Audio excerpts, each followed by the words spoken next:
Hi friends, ఈరోజు మా అమ్మాయి ఫ్లీ మార్కెట్ తీసుకెళ్ళింది. మేమేదో రైతు బజార్ అనుకొని వెళ్ళాము. తీరా ఇక్కడ చూస్తే పాములు చూడండి ఎలా ఉన్నాయి. ఈ పాములు కూడా అమ్ముతారంట, ఒక్కొక్కటి $100. వీటికి ఆహారంగా ఎలుకలు కూడా ఉన్నాయి. ఇదంతా సరిపోదని మా అమ్మాయి ఒక పాముని పట్టుకుంది. అమ్మో, మా అమ్మాయి పట్టుకున్నప్పుడు ఒళ్ళంతా నాకు పాములు పాకినట్టు అనిపించింది.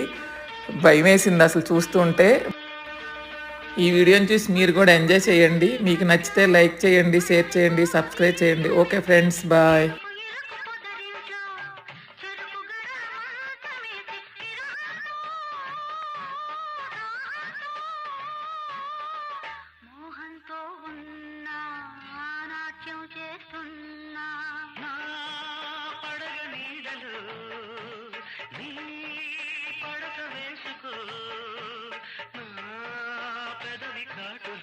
మధుగంతో చూసుకో